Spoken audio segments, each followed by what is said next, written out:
Hi YouTube and welcome to a festive video by the Unlucky Lads. This seasonal video will detail the raid intel skips and black box locations on critical, regular and low for the raid starting on the 19th of December running through to Christmas Day on the 25th of December, which is Project Titan Week 213. As this video leads into Christmas, we wanted to remind our awesome supporters that over the last year we have continued to release a video every week regardless of illness, holidays or technology issues. This has not always been the easiest thing to do, but your amazing support has really motivated us to keep making our content. We hope you'll continue to help our channel with likes, comments, subscribing if you haven't already, or even donating us some dollars using the link in our description. We know we've said it before, but our current video editing license is coming to an end, so any donations will be put towards a new one.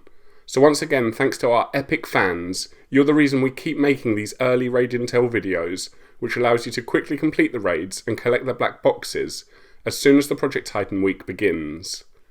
For critical this week, the modifiers will be friendly fire, injuries bleed, and realistic reload. This means you can start by defending the smoky node at Heliport, and once you've done that you can access Baal at the chemical refinery. And after beating the tank Titan, you're allowed to move into Sector 2.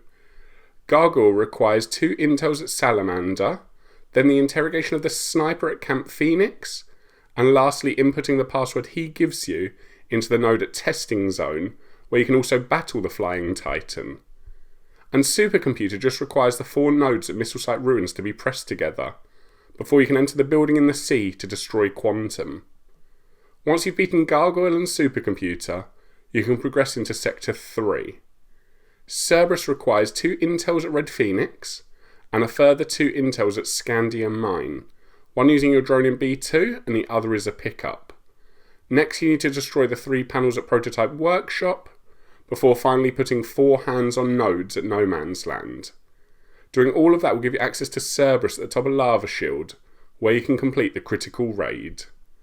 And if you're looking for the black boxes on critical this week, there are 2 in Sector 1, the first at Chemical Refinery and the other is at Heliport. Then there'll be 2 boxes in Sector 2, the first at Camp Phoenix and the other at Missile Site Ruins. And finally there's 2 more in Sector 3, the first at Prototype Workshop with the last at No Man's Land. In summary, the modifiers are fairly difficult in our opinion, especially considering it's Christmas this week.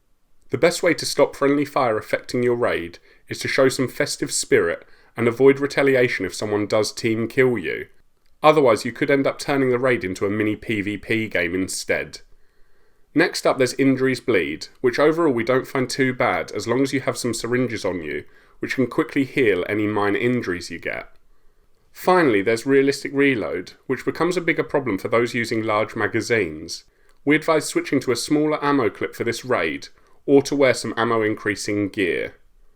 As for the intel trail, it's going to be a fairly long one this time, because there are quite a few tasks to do around Golem Island. And even the Titans that only require one part of intel, it's usually at a base which it's often best to clear, such as in Sector 1 at Heliport, where you need to defend the smoky node. As you move into Sector 2, you'll need 2 intels and 1 interrogation before you can input a password into the node for Gargoyle. And Supercomputer, you only need to press 4 nodes at Missile Site Ruins, but in order to do that it's often best to clear at least part of this base. Finally in Sector 3 it's a long trail, because you need to head to every base here, so it's often faster to split up the squad if you feel comfortable doing so. In fact, we advise splitting into 2 sets of 2, because it's often best to have a teammate for revivals should things go wrong, because it generally works out slower if you go down when alone. Overall we predict this raid will take about 1.5 hours to beat, but understand that some squads will be able to speed through it much quicker. However, if you do get stuck or run into any problems, please comment below and we'll try to help out, so you can finish this raid and earn those festive rewards. Moving on to regular and low, there are no modifiers and it does just use last week's critical intel and black box locations. So begin by destroying the 4 panels at Satellite Dish, to open up the circle for Baal at the chemical refinery. And beating this boss will allow you to head into Sector 2. Gargoyle requires 5 panels at Camp Phoenix to be destroyed, before you can fight the flying Titan at Testing Zone. And Supercomputer will need 1 intel at Salamander, then to defend the node at the back of testing zone. Now you can fight Quantum at the building in the sea. With both Titans in Sector 2 destroyed, you can advance into Sector 3. For Cerberus, you'll need to press 4 nodes at Lava Duct, which can be accessed a number of different ways, including team wiping to the wall to the left of Lava Duct's western gate. However you choose, once inside Lava Duct, you'll need to press the 4 nodes to get access to Cerberus at the top of Lava Shield, where you can complete the regular or low raids. And if you're looking for the raid chests on regular and low this week, there are 2 boxes in Sector 1. The first at Ancient Harbour, and the other is at Chemical Refinery. Then there'll be 2 more in Sector 2, the first at Camp Phoenix, and the other one at Testing Zone.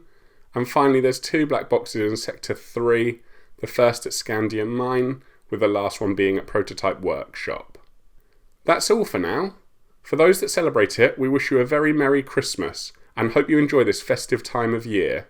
Hopefully Santa brings you that Breakpoint M4A1, or other gear or gun that you're after in the game. Cheers again for all of the support you've given us. We love all of the likes, comments and donations you've provided, because each one drives us to keep making our content as we head into 2024. So until next time, peace out, the unlucky lads.